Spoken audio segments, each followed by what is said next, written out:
بما اننا داخلين على العيد الكبير، تعالوا نعمل احلى صينية بطاطس باللحمة. كل سنة وانتم طيبين يا جماعة، كل سنة وانتم طيبين. عاملين ايه؟ يا رب تكونوا بخير، يا رب يا رب تكونوا بخير يا رب، وتكون عيد اضحى سعيد عليكم باذن الله ان شاء الله. شايفين بقى منظر الاكل؟ شايفين الرز مفلفل ازاي ولا البطاطس؟ بصوا صينية البطاطس عاملة ازاي. بسم الله ما شاء الله، الله اكبر. بصوا بصوا، حاجة كده تحفة تحفة. يلا بينا بقى نبدأ ونقول بسم الله ونشوف احنا جايبين ايه عشان نعمل صينية بطاطس باللحمة. جبت بطاطس وجبت طماطم وجبت بصل وجبت رز عشان ما كانش عندي رز، وجبت كيلو لحمة. بصوا، انا اللحمة اللي انا بجيبها لصينية البطاطس بالذات لازم يكون فيها نسبة دهون اهو زي ما انتم شايفين. بصوا انا بوريها لكم هنا اهو، لازم يكون فيها نسبة دهون، مش كتير بس لازم يكون فيها نسبة دهون اهو زي ما انتم شايفين. وجهزت بقى البطاطس بتاعتي اهو، مش هقول لكم عليها اهي. مسكتها قشرتها وقطعتها حلقات اهو زي ما انتم شايفين. عشان ايه؟ عشان ابدا بقى واقول بسم الله الرحمن الرحيم وابدا ان انا ايه اعمل الحاجه. اول حاجه هعملها، مسكت اللحمه شطفتها شطفه، مجرد شطف مش اكتر من كده، وجبت حله حطيتها على النار لما سخنت قوي قوي قوي. وبعدين نزلت باللحمه وحطيت عليها التوابل بتاعتها، حبهان، ورق لوري، فلفل اسود، البهارات اللي انت حابه تضيفيها عادي. تمام كده، هديها تشويحة من ناحية وبعدين هقلبها على الناحية التانية تاخد بقى ايه تشويحة من الناحية التانية. وبعدين هقعد اقلب فيها شوية لحد بقى ايه ما تنزل كل الدهون اللي فيها، معظمها يعني، وتنزل العصارة اهو زي ما انتم شايفين. واقعدي بقى ايه شوحي فيها شويه. الطريقه دي بتبقى كويسه قوي في تسويه، في سلق اللحمه، في تسويه اللحمه بتبقى الطريقه دي لطيفه قوي، بتخلي اللحمه كده طعمها حلو قوي. والشوربه كمان بتبقى بجد تحفه، بتبقى جميله جدا. اهو هنا بقى شوحتها، وبعد ما شوحتها بقى كويس قوي هنزل عليها بشفشق من الميه المغليه، وهغطي بقى عليها وهسيبها تستوي على نار هاديه. شايفين التوابل اللي فيها اهو. لا اله الا الله، صلوا بينا على النبي يا جماعه. غطيها بقى وهسيبها تستوي على النار هاديه. هنا بقى كانت اللحمه استوت معايا 3/4 سوا، يعني بنسبه 75%. تمام كده شايفين. وهنا بقى حطيت البطاطس، جبتها من الطبق، من طلعتها من الميه حطيتها في الصينيه عشان هجهز. هنا بقى معايا بصلايه، تمام. حطيت عليها شويه ملح، شويه فلفل اسود، وشويه كمون، وكام فص من الثوم. قعدت ادعك فيهم لحد ما البصله نزلت كل العصاره اللي فيها والميه بتاعتها. وبعدين حطيت عليها معلقه سمنه اهو زي ما انتم شايفين اهو. لا اله الا الله، لازم تدعكوا في البصله لحد ما البصله تنزل العصاره اللي فيها. تمام كده. وهبدا بقى ايه اضيف كل الكلام ده معاكم اهو. لا اله الا الله، لا حول ولا قوه الا بالله. هنا بقى بحاول ان انا ايه ادمج البصله مع البطاطس.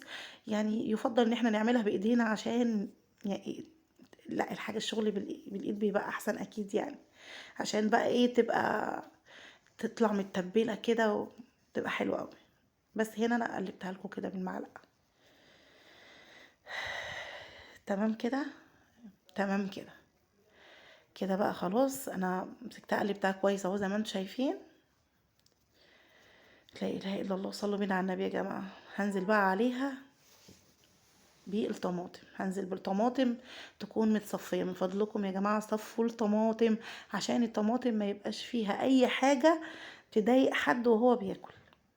تمام كده. نزلت بقى بالطماطم المتصفيه معايا دي، ضربها في الخلاط ومصفياها.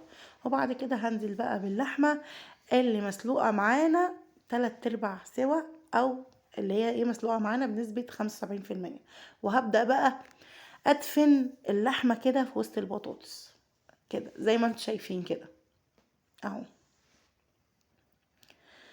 لا اله الا الله، صلوا على النبي يا جماعه، صلوا على النبي عليه افضل الصلاه والسلام.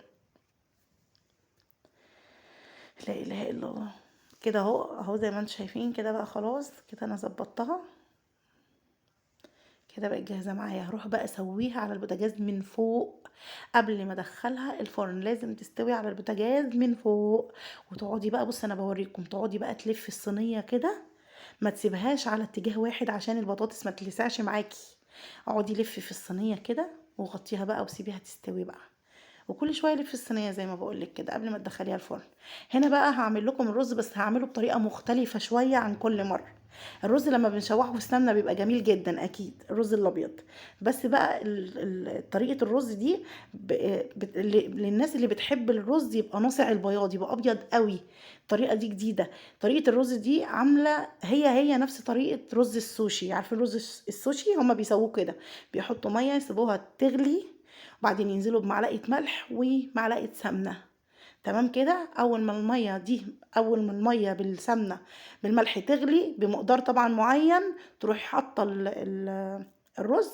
ولو احتاج بقى ميه زي ما انا عملت كده حطي تاني، وسيبيه بقى ايه، حطي بقى ميه لحد مقدار الرز ما عايز يعني. تمام كده، المقدار العادي اللي احنا بنعمله، اللي هو ايه، الميه تبقى اعلى من الرز بعقله صباع. وغطي بقى الحله وسيبيه بقى يستوي ايه على نار هاديه.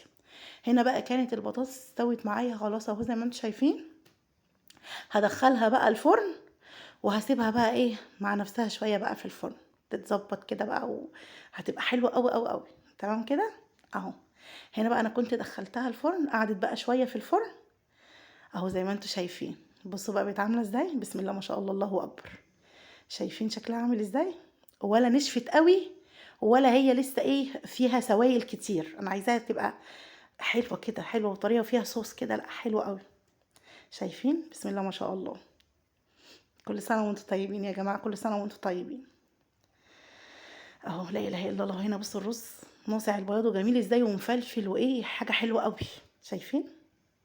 هستنى رأيكم في التعليقات، وما تنسوش تشاهدوا لي الفيديوهات لآخرها من فضلكم، محتاجة دعم وتشجيع. واسيبكم بقى مع منظر الأكل.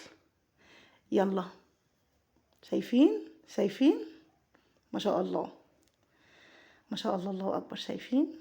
يلا مع السلامة.